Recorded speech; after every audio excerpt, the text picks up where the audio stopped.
Hello everyone, आज हम लोग benzo fused 5 membered heterocyclic compounds के अंदर इंडोल के बारे में डिस्कस करेंगे। ठीक है, हम ये देखेंगे कि भाई इंडोल होता क्या है, इसमें नंबरिंग कैसे की जाती है, ये कहाँ पाया जाता है, इसकी मेथड ऑफ प्रिपरेशन कौन कौन सी होती हैं, ठीक है, इसकी केमिकल प्रॉपर्टीज़ कौन कौन सी होती है। ठीक है, तो स्टार्ट करते हैं। तो भाई ये होता है इंडोल। ठीक है, अब सबसे पहले इसका एक दूसरा नेम है बेंजो बी पायरोल। देखो ये क्या है, बेंजो क्यों लिखा है इसको, क्योंकि ये बेंजो है इसलिए। बी क्यों लिखा पता है, कि जो ये बी वाला बॉन्ड है ना, ये बी वाला बॉन्ड में यहाँ पर फ्यूज है, मतलब बी वाले बॉन्ड में इन दोनों का है, वो फ्यूज है। ठीक है, इन दोनों बॉन्ड से, इस बॉन्ड से ये भी जुड़े है, इस बॉन्ड से ये भी जुड़े है, इसलिए बी लिखा है उसको। अब बी कैसे लिखते हैं, देखो जो नाइट्रोजन के बगल वाला बॉन्ड होगा उसको ए देंगे, ठीक है, और जो कॉमन बॉन्ड होगा उसको बी देंगे, तब लिखा है बी। उसके बाद पायरोल लिखा क्योंकि ये पायरोल होती है। अगर इसमें नंबरिंग करें तो नंबरिंग ऐसे करते हैं, नाइट्रोजन को नंबर 1 देते हैं, नाइट्रोजन को नंबर 1 देने के बाद ऐसे हम लोग ऐसे इसको नंबरिंग देंगे कि जैसे कि पहले इसके जो हमारे पास किसके पायरोल के जो एटम हैं उनको नंबरिंग मिल जाए। ठीक है, तो 1 2 3 जो कॉमन कार्बन होते हैं, एक ही है, एक कॉमन कार्बन, इनको नंबरिंग नहीं करते, तो 4 5 6 7 हो गया। ठीक है, ये कहाँ पाया जाता है, चारकोल में पाया जाता है, इसेंशियल ऑयल में पाया जाता है, अमीनो एसिड में पाया जाता है, ग्रोथ हार्मोन के रूप में, जैसे ट्रिप्टोफन होता है कि अमीनो एसिड, उसमें पाया जाता है। ठीक है, और एल्कोलॉइड और डाई में भी ये जो इंडोल है ये पाया जाता है। ठीक है, अब हम लोग डिस्कस करते हैं method of preparation of indole. तो डिस्कस करते हैं मेथड ऑफ प्रिपरेशन यानी सिंथेटिक मेथड्स। ठीक है, इसमें जो फर्स्ट मेथड है जो कि काफ़ी इंपॉर्टेंट है वो है फिशर इंडोल सिंथेसिस। तो देखो फिशर इंडोल सिंथेसिस में क्या होता है, हमारे पास पहले फेनिल हाइड्राजिन होता है।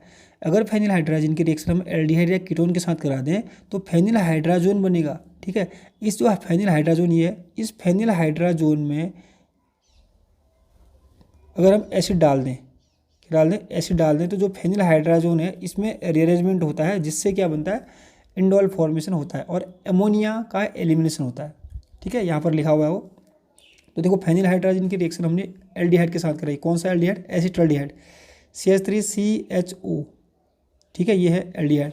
आप चाहो तो इसकी जगह कीटोन भी ले सकते हो। तो यहाँ से H2 निकला, तो ये फेनिल हाइड्राजिन है, बेंजीन के साथ NH2 होता है तो उसको बोलते हैं फेनिल हाइड्राजिन। तो यहाँ पर से H2O एलिमिनेट हो गया है।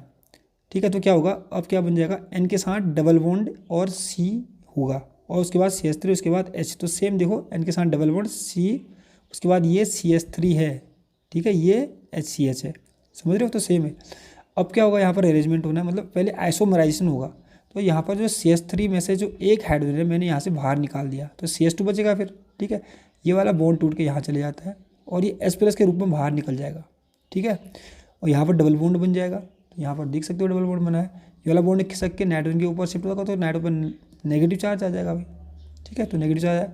अब जो नाइट्रोजन पर नेगेटिव चार्ज आया जो, और यहाँ से H+ निकला है ना, वो नाइट्रोजन का जो नेगेटिव चार्ज यानी जो इसके लॉन पेयर होंगे तो इसको अटैक कर लेंगे, तो नाइट्रोजन पर के साथ एक हाइड्रोजन जुड़ जाएगा, ये वाला। ठीक है, अब क्या होगा, क्योंकि नाइट्रोजन के पास अभी भी जो लोन पेयर हैं वो बचे हैं, तो वो क्या करेंगे, क्योंकि एसिड की प्रेजेंस में रिएक्शन हो रही है तो H+ एसिड से मिलेगा तो उस पर अटैक कर देंगे, तो नाइट्रोजन पर 2 H जुड़ जाएंगे, क्योंकि नाइट्रोजन इलेक्ट्रॉन दे रहा है, इसको डोनेट कर रहा है, तो नाइट्रोजन पर प्लस चार्ज भी आ जाएगा। ठीक है,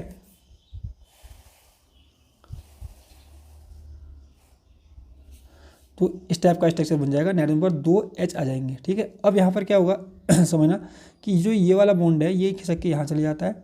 ठीक है, और क्या होगा, ये वाला बॉन्ड यहाँ चले जाएगा तो नाइट्रोजन और कार्बन के बीच डबल बॉन्ड बन जाएगा, ये बना है।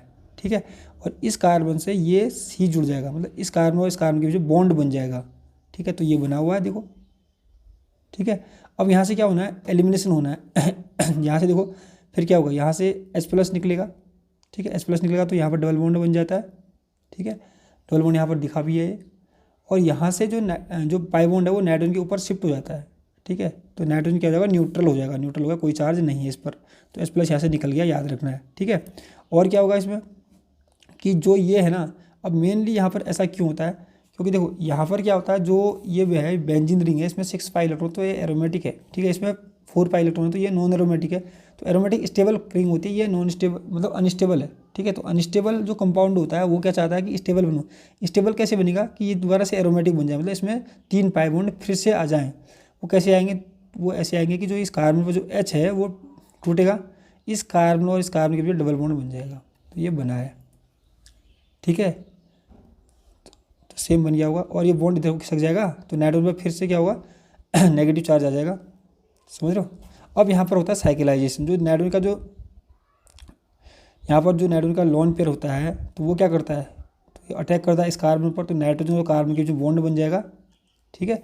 और यहाँ से NH2 नेगेटिव बाहर निकल जाएगा, और यहाँ से क्या निकला है H+ बाहर निकला है, तो दोनों मिलके क्या बना लेंगे, अमोनिया फॉर्मेशन कर देंगे, समझ रहे हो। तो ये बन गया इंडोल रिंग। तो दूसरी मेथड डिस्कस करेंगे इंडोल प्रिपरेशन की, वो है मेडलंग सिंथेसिस। इसमें क्या होता है कि हमारे पास ऑर्थोटोलुडीन होता है, इसका क्या होता है साइक्लिक डिहाइड्रेशन होता है, ठीक है। मतलब कि इसकी रिएक्शन अगर हम CH2 के साथ कराएं तो क्या होगा, पहले यहाँ से HCl निकल जाएगा, HCl निकलने के बाद क्या होगा, N के साथ CHO जुड़ जाएगा, N के साथ CHO जुड़ गया, ठीक है। अब हमने जो यहाँ पर जो रिएक्शन करानी है वो करानी है टर्सरी ब्यूटोक्साइड, जो स्ट्रॉन्ग बेस होता है। बेस क्या करता है कि प्रोटॉन निकालता है, ठीक है, प्रोटॉन निकालेगा यहाँ से, तो यहाँ पर क्या चल जाएगा, यहाँ पर कार्बन के ऊपर नेगेटिव आ जाएगा, तो नेगेटिव आएगा, ठीक है, तो आ गया। अब यहाँ से जो कार्बन पर नेगेटिव आया, कार्बन जो बना है वो अटैक करता है इसके C पर, क्योंकि C पर पॉजिटिव होता है, क्योंकि ऑक्सीजन पर नेगेटिव होता है, तो C पर क्या होगा, पॉजिटिव होगा, तो अटैक करेगा।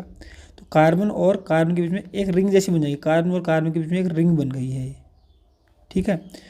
अब यहाँ पर क्या होगा, यहाँ से H+ बाहर निकलेगा और यहाँ से O- बाहर निकलेगा, तो OH- बाहर हो गया, और यहाँ पर क्या बन गया है, डबल बॉन्ड आ गया है, तो ये क्या बन गया, इंडोल बन गया है, ठीक है। ये होगी सेकंड मेथड।